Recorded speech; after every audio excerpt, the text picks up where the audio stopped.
मुसल्ला उठाई थे तो बहुत खुश, गुड्डू पप्पा बहुत खुश।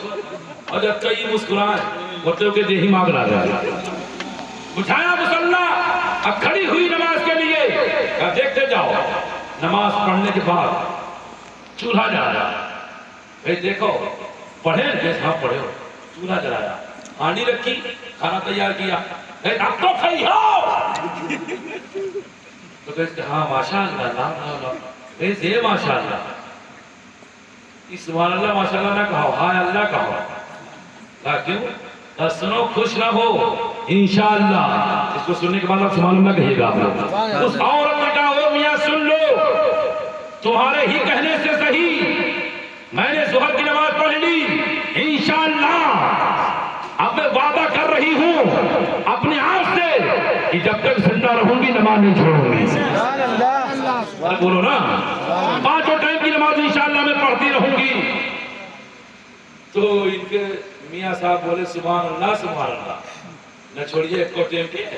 हाँ नहीं छोड़िए, लेकिन वाह, तो कहीं वाह ना करो, सुनो हम तो न छोड़ो, लेकिन तुम्हारा पता लगेगा तुमसे तो ना छूट गए। फिर अगर तुमने छोड़ा तो पूरा घर आराम से खाई सोई, तुम्हार खटाखट उपास होई। उपास समझे तो आप लोग, देखो लंदन में बोलो ना, रात की बहुत देहाती बोली उपास, ऐसे उपास होई, रोटी से मुलाकात ना होई, रोटी से मुलाकात ना हो, ऐसे उपास होई। तो मियां ने जब ये सुना तो कहा बीवी सुन, मैंने अपने आलिमों से सुना है अर्रिजालु क़व्वामून अलन निसा, अल्लाह ने मर्दों को औरतों का हाकिम बना दिया। ये बीवी अगर तू औरत होकर नमाज नहीं छोड़ेगी, कितने मर्द बैठे थे वो जोर से बोलेंगे, अगर तू औरत होकर नमाज नहीं छोड़ेगी तो इंशाल्लाह मैं मर्द होकर नमाज नहीं छोड़ूंगा। तू महबूबा होकर नमाज नहीं छोड़ेगी तो मैं हाकिम होकर नमाज नहीं छोड़ूंगा। अगर तू खदीजा फातिमा होकर नमाज नहीं छोड़ेगी तो मैं अशक रसूल होकर नमाज नहीं छोड़ूंगा। तू भी पढ़ेगी इंशाल्लाह, मैं भी पढ़ूंगा।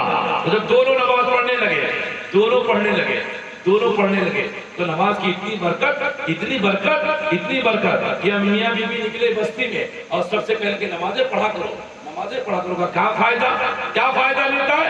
कहा नमाज से फायदा ये मिलता कि सर को झुका के देखिए मिलता है क्या नमाज में, सर को झुका के देखिए मिलता है क्या नमाज में, आता है हर तरफ नजर नूरे खुदा नमाज में। नमाज पढ़ के देखिए, रोजी में बरकत, घर में बरकत, खेत में बरकत, खलियान में बरकत, मकान में बरकत, सफर में बरकत, अदब में बरकत, जहां कहीं दुकान खोलोगे उसमें बरकत, बरकत इतनी होगी। एक छोटी सी और बात सुन लो, एक गांव में रहते थे बुद्धू, नाम क्या था उनका? बुद्धू। क्योंकि नाम तो है नहीं, अगर हो तो कहा करो, काहे नाम रखो बुद्धू? बुद्धू जैसे नाम बुद्धू वैसे वो बुद्धू रहे, कि नहीं? उनकी बेगम तेज थी, तो गठरी समझते हैं आप लोग, गेहूं की गठरी चक्की पर पिसाने के लिए बेगम ने कहा हो मियां आटा नहीं घर में, जाओ पिसाए ला, या गठरी वहीं रखी उठाए ला। तो बुद्धू कहते हम तो चक्की नहीं जाने थे, कहा ऐसे चले जा, वो चक्की चला छोड़ी। तो बुद्धू निकले और ज़ोहर का टाइम था, तो भुलाए के रास्ता है महजिद जो रास्ता रहा उधर चले गए। ज़ोहर के टाइम मौलवी साहब आए, हाफिज साहब, अब माइक में अल्लाहु अकबर,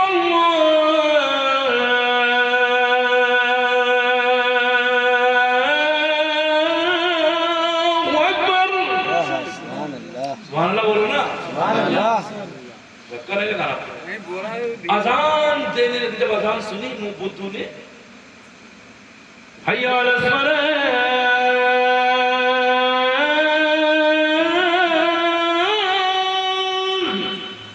आओ नमाज के पढ़ो, हय्या अलल फलाह,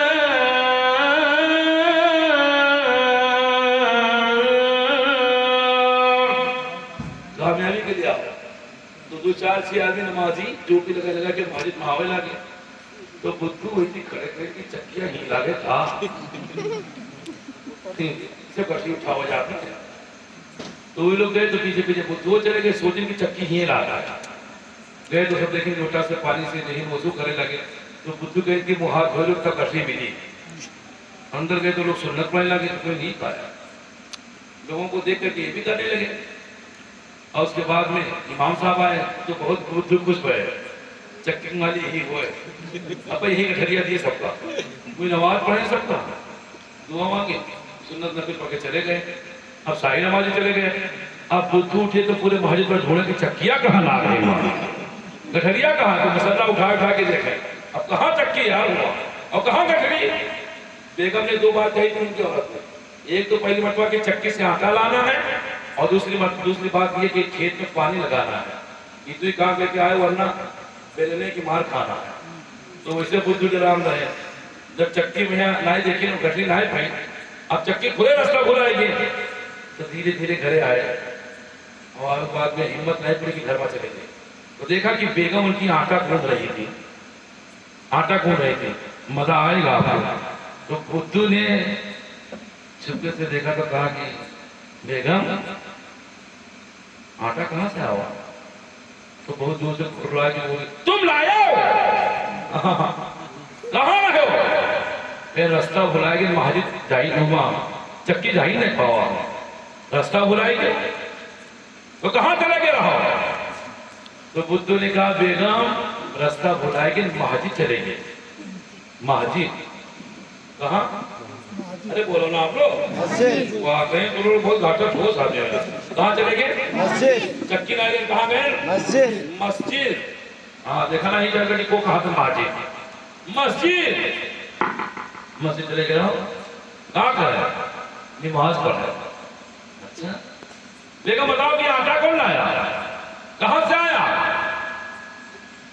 तो बेगम ने कहा कि तुम रास्ता चक्की का भूल गए और मस्जिद चले गए। हाँ तो कहा कि सुनो कि पड़ोसन चच्ची गए है आटा उठाओ, अपन गठरिया भुलाई गई हमार उठाई ले, तुम हुआ रास्ता भुलाने हुआ चच्ची गठरी भुलाई गई और हमका नहीं जब देखी तो कहीं नहीं भुलाने के तो हमका रह गई। जब बुद्धू दिन सीधा चौड़ा हुआ ऐसे बेगम भाई जवाब हंसो ना, ए बेगम कि चच्ची का कमाल नहीं है, सुभान अल्लाह कहिएगा, ये मेरे नमाज पढ़ने की बरकत है, घर में आके आया है। ये टेम की नमाज पढ़ो, बड़े नमाजी हुई क्यों, बड़े अल्लाह वाले हो। कहा हाँ बेगम, कहा तो नमाज की बरकत हम जब जानेंगे कि गठरी तो आ ही गई। जाओ देखो खेत में पानी लगाना है, पानी अगर लग गया होगा तो समझो कि नमाज की बरकत है। फड़वा रखा कांधे पर बुद्धू ने और खेत पहुंचे और पहुंचने के बाद पड़ोसी पानी लगाए रहा, तो पड़ोसी खेत रहा ऊपर और बुद्धू खेत रहा नीचे। तो दिन भर अंडन चढ़े सो देर रुके, सारी मेहनत रुके और खेत भरा बुद्धू के। जाहिर बात है ऊपर से नीचे पानी नहाए और कहाँ ले हो, ये बांधे तो हुआ कटे, हुआ बांधे तो हुआ कटे, पसीना सीन पसीना। बुद्धू पहुंचे तो देखिए उनके खेत जमा ला। तो कहीं पड़ोसी से कहीं कि भाईजान सलाम वालेकुम, तो चुप, अपन खेतवा जा तो ऊपर करा जा तो हमारे नीचे करा। दिन भर बैरिकेड पानी लगाओ तो हमारे खेत में बूंद पानी में पूरा खेत भरा हुआ है। तो बुद्धू कहें भाईजान खफा ना हो, पानी लाके रहा हमने खेत में, कैसे काहे अंदर हमारा तेल हमारा सब कुछ हमारा खेत में पानी तुम्हारे। तब बुद्धू ने कहा नमा अरे सुनिए पानी तो आना ही था, खेत में पानी तो लगना ही था। कहा क्यों, काम नमाज पढ़ के आए हैं, नमाज पढ़ के आए हैं, नमाज की बरकत है। आया और मियां बीवी से कहने लगा बेगम देखा आटा भी घर में आया है, पानी भी खेत में लग गया है। तब बेगम को यकीन हुआ और दोनों कहने लगे ओ लोगों आज से कसम खुदा की हम भूल के मस्जिद चले गए थे और एक टाइम की हमने नमाज पढ़ी है, तो उस नमाज की बरकत आलम यह है कि घर में रोटी भी आटा भी आया है, रोजी भी आई है, खेत में पानी भी लगा है। अगर हम कसम खुदा की पांचों टाइम की नमाज मोहब्बत के साथ मस्जिदों में जाके अदा करने लगे तो चच्ची आटा नहीं लाएंगे, रब के फरिश्ते रोजी लेकर के आएंगे, बरकतें रब के फरिश्ते लेकर के आएंगे, रहमत खुदा की मेरे घर के तमाम करती नजर आएंगी। इसलिए आए लोगों चाहते हो दुनिया में वकार जिंदा रखना, अपनी इज्जतों को बरकरार रखना, अपनी शान को कायम रखना, घर की रौनक बढ़ाना चाहते हो, बरकत लाना चाहते हो, खुशहाली नमाज पढ़ना शुरू कर दो। सुभान अल्लाह। नमाज पढ़ना ना बोलो, चलो नमाज पढ़ना शुरू कर दो। शुरू कर दो। ना हम शुरू कर दिए, हम तो शुरुआत की है। आप लोग कहो कि हम शुरू करा, हम शुरू करें इंशाअल्लाह। इमाम हुसैन के सजदे का वास्ता पढ़ो नमाज, निशानी चमकाओ, घर में रौनक आएगी, बरकत आएगी। और जिस दिन मरोगे कब्र में ये नमाज नूर बनकर के आएगी, अंधेरा दूर हो जाएगा। इसलिए जब भी जलसे में आया करो, सुना करो, गुना करो, उस पर अमल करने की कोशिश किया करो, तब तो जलसा जुलूस कराने से कोई फायदा है।